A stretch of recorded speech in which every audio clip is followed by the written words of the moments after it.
Estamos propondo uma pergunta ao nosso telespectador para participar do programa. Na sua opinião, a Comissão da Verdade, ontem instalada em Brasília, deverá, ligue para 8401-0360 e responda. Opção 1, limitar-se à revisão histórica das violências da Revolução ou da ditadura. Limitar-se à revisão. 2, concluir por punições. Opção 3, a comissão nem deveria existir. Val Pugina, boa noite.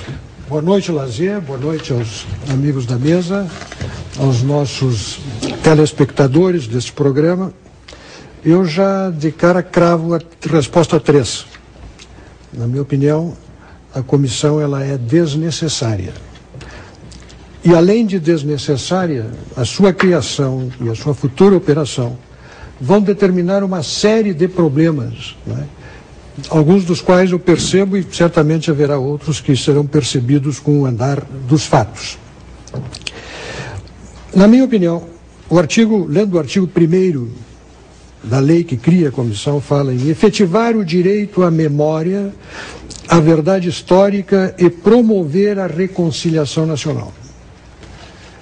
Me parece que é de uma arrogância inominável imaginar-se que a verdade histórica se faça e seja escrita por uma comissão, escolhida por uma pessoa diretamente envolvida nos fatos que estavam sob análise, que com seu singular e solitário dedo disse tu e tu. Vocês, 7, que eu escolhi, vão trabalhar pagos pelo governo, dentro ou a serviço ou nas dependências da Casa Civil da Presidência da República, e vocês vão estabelecer aí a verdade sobre os fatos. É elementar que história não se escreve assim. Principalmente quando os fatos da história se referem a um conflito onde dois lados estiveram no que se convencionou chamar de guerra suja. Uma guerra vestida de violência, onde se cometeram atos de causar náusea de parte a parte. O Pedro Ruas salientou alguns e muitos outros aconteceram, né? De parte daqueles que pegaram em armas. Poderia dar um exemplo, são mais de uma centena de casos para contar. Vou pegar um exemplo mais agudo, o atentado no aeroporto de Guararapes, que foi o primeiro ato de grande violência acontecido quando foi posta uma bomba, né, num ato em que estava esperando a chegada do candidato à época Costa e Silva, no aeroporto cheio de gente. No meio da espera, chega a notícia de que o presidente ia chegar num outro lugar, porque o avião tinha tido um problema, e o aeroporto esvaziou. Ficaram poucas pessoas. Apareceu uma maleta. Um agente de segurança pegou a maleta, levou para o DAC. Era um ex-jogador de futebol do Santa Cruz. Quando largou no balcão, a bomba explodiu. 17 vítimas, 2 mortos, 15 feridos. Se o aeroporto estivesse cheio, teria sido uma chacina. Esse fato está relatado nos seus detalhes por Jacob Gorender, que é um historiador respeitável, que relata exatamente as circunstâncias, diz quem foi o autor, quem a concebeu e como essas coisas foram executadas. Execução de pessoas que não tinham nada. Mataram um policial, um marinheiro inglês, como um agravo ao governo britânico em apoio ao IRA, o movimento revolucionário da Irlanda. Mataram um oficial americano, não tinha nada a ver com o peixe, isso foi executado na frente da família. A violência foi de parte a parte. Vamos pacificar o país? O senhor e a senhora que nos assistem são testemunhas. O país foi pacificado. Nós passamos 30 anos, Lazier, muito longe daquele clima terrível dos anos anteriores a 64 e os que sucederam a 64. Eu acompanhei, assim, de fora da política, sem partido, sem participação. Inclusive, quero salientar, fui fichado no DOPS naquele período por me opor de saída à expulsão de professores da universidade.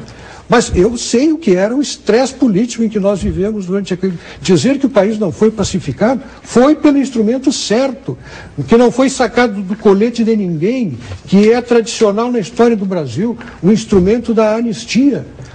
Tanto o país foi pacificado, que aqueles que pegaram em armas na ocasião, hoje governam o país. governam o país. No ato de nomeação da comissão estava presente José Sarney, que era presidente da Arena. O ambiente do país é outro. O que vai acontecer a partir da sua ação dessa comissão, muito provavelmente, é um estresse nas relações políticas. Né? E com um agravante, só para concluir aqui, Lazer, isto é um ente administrativo que foi criado para desempenhar uma função de inquérito que não tem competência para fazer à margem da justiça sem presença de advogado. Imagine o nosso telespectador, o que vai acontecer quando o primeiro acusado sentar numa cadeira. Toda a imprensa mundial vai estar ali. Essa pessoa pode ser um bandido, miserável, desgraçado, que merece todas as penas do mundo. Mas se for um santo, ou se for um bandido, ele já está condenado. Já está condenado. E isso se chama, Lazer, longe da justiça, linchamento. Então, é porque eu quero e amo o Estado de Direito e a democracia que eu acho que essa comissão vem muito mal aí. Enquete nas ruas de Porto Alegre sobre o que fazer ou se apoiar essa comissão da verdade, que agora vai começar a trabalhar. Mas, doutor Pugina, vamos continuar especulando. Aonde vai parar isso? Pois olha, nós estamos destampando a caixa de Pandora, né?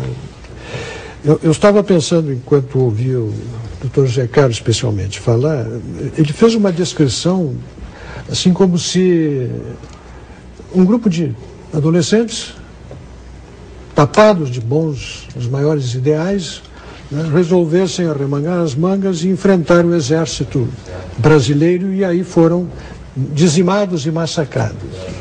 Isso é uma visão, a meu juízo, equivocada da história. Os fatos foram bem mais sérios e bem mais graves, mormente se colocados no contexto internacional em que estavam acontecendo.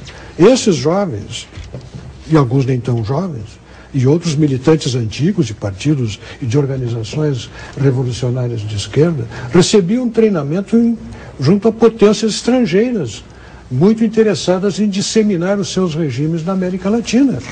Iam treinar em Havana. A bomba que explodiu no aeroporto de Guararapes, o padre Alípio, que fez a bomba, aprendeu a fazer bomba em Cuba. Né, e colocou aquela bomba que explodiu lá.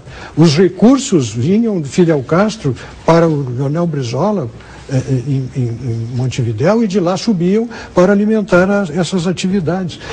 Assaltava-se bancos, roubava-se joalherias, assaltava-se supermercados, sequestravam-se autoridades estrangeiras. Né, e se no meio disso morriam civis e morriam pessoas inocentes, outras eram executadas por engano. Então, querer fazer uma comissão da verdade, trabalhar apenas meia verdade, mas isso tudo é uma coisa inominável. Não, mas só se vai investigar os crimes cometidos pelo Estado. Só se vai investigar os crimes cometidos por Estado porque aqueles que fizeram a lei assim o quiseram. Porque não é deste modo que se faz a história, principalmente quando se trata de um conflito. Decidiram que vamos investigar apenas estes. Mas há outros crimes, há outras responsabilidades. Nem todos aqueles que cometeram tropelias do lado de lá foram punidos. Eu quero que torturador, que gente que pegou em arma, quem executou adversários políticos, quem matava sangue frio, eu quero que arda no canto mais quente do inferno. Mas agora, eu quero o meu país em paz. Quando eu olho para a história, eu não posso arrumar a história passada. Se eu pudesse apagar, olha, não teve 1964, não teve luta armada, não teve nada. Os outros lá foram derrotados, que bom foram derrotados. Eu não posso consertar o passado, mas posso consertar o futuro.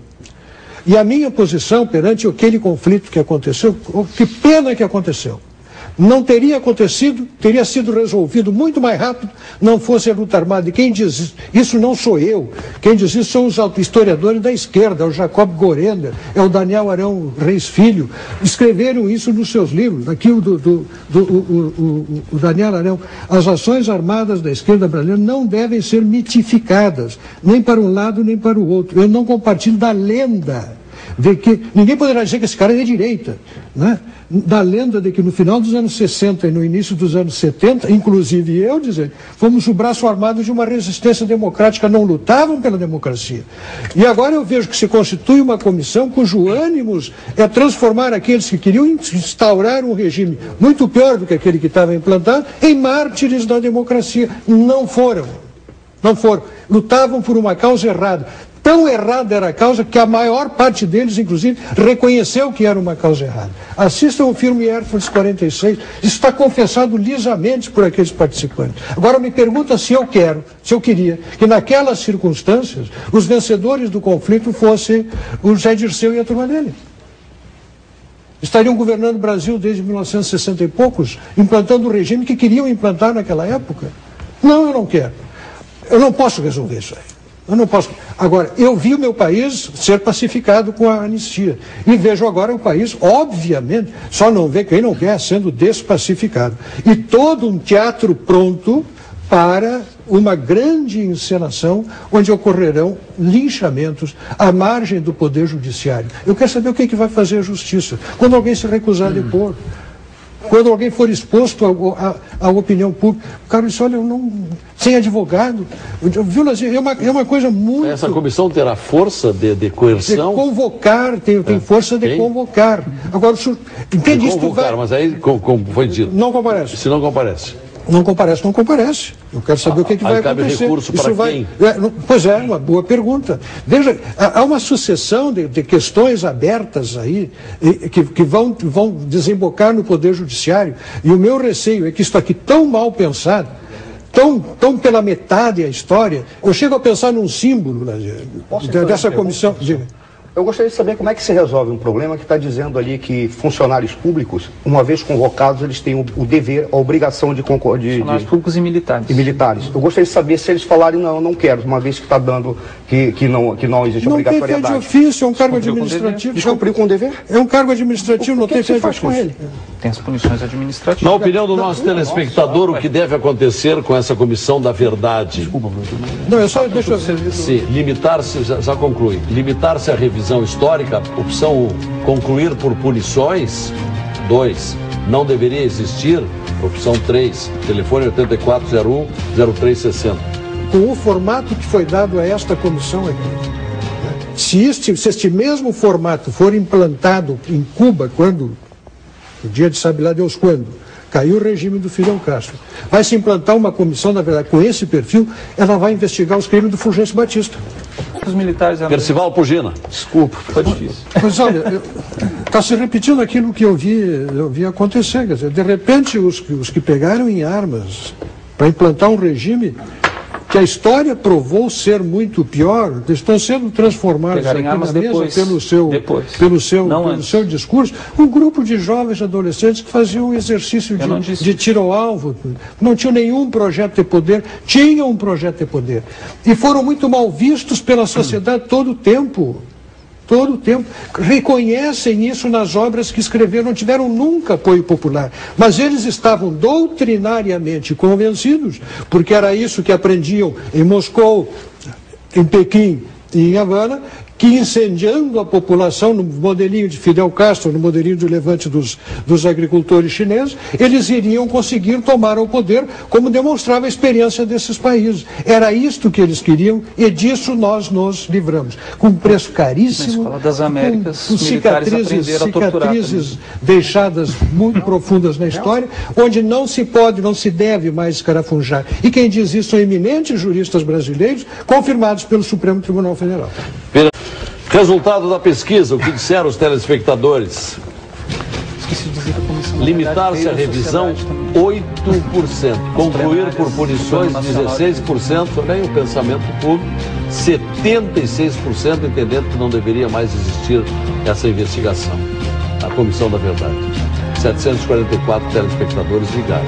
76%. Portanto, 3/4, né?